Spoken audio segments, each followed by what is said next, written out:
நான் இன்னைக்கு என்னோட ஸ்டைலில் ரோட்டு கடையில் செய்கிற சுண்டல் மசாலா தாங்க செய்ய போகிறேன். வாங்க அது எப்படி செய்யலான்றதை பார்க்கலாம். ஒரு மிக்ஸி ஜாரில் ஒரு தக்காளியை கட் பண்ணி போட்டுக்கோங்க. கூடவே 2 பல்லாரியும் கட் பண்ணி போட்டுக்கோங்க.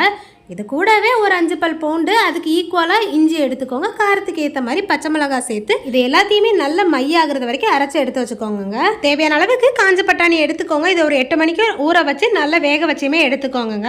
இதுக்கப்புறமா ஒரு கடாயில் 2 டேபிள் ஸ்பூன் எண்ணெய் ஊற்றிக்கலாம். எண்ணெய் காஞ்சதுக்கு அப்புறமா நம்ம அரைச்சி வச்சிருக்கோம்ல அந்த பேஸ்ட்டையுமே இது கூட ஆட் பண்ணிக்கலாங்க.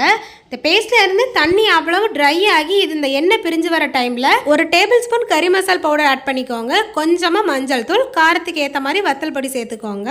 இது எல்லாமே சேர்த்து நல்லா மிக்ஸ் பண்ணதுக்கு அப்புறமா வேக வச்சிருந்தா பட்டாணி இது கூட ஆட் பண்ணி லைட்டா மிக்ஸ் பண்ணி விட்டுக்கலாங்க. இதுக்கப்புறமா இதுல கொஞ்சமா தண்ணி ஆட் பண்ணிக்கலாம். பட்டாணி வேக வச்சிருந்த தண்ணியுமே இது கூட ஆட் பண்ணிக்கலாங்க.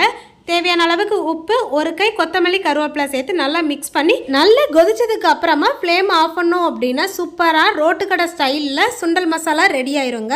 இதை இப்படியே சாப்பிடாம இதுக்கு மேலே கொஞ்சமாக கார்ன் சிப்ஸ் மேலாப்பில் போட்டுக்கலாம். இது கூடவே துருவின கேரட், குட்டி குட்டியாக கட் பண்ணி வச்சுருக்கிற பல்லாரி, மல்லித்தலை போட்டு எல்லாத்தையும் சேர்த்து மிக்ஸ் பண்ணி சாப்பிட்டோம் அப்படின்னா டேஸ்ட்டு வேறு லெவலில் இருக்குங்க. கண்டிப்பாக நீங்கள் உங்கள் வீட்டில் இதை ட்ரை பண்ணி பாருங்கள். உங்களுக்கு ரோட்டு கடையில் உள்ள சுண்டல் மசாலா பிடிக்கும் அப்படின்னா இந்த வீடியோக்கு ஒரு லைக் போட்டுக்கோங்க. மறக்காமல் நம்ம சேனலை சப்ஸ்கிரைபும் பண்ணி வச்சுக்கோங்க. நாளைக்கு வேற ஒரு இன்ட்ரெஸ்டிங்கான வீடியோவில் சந்திக்கலாம். பாய்.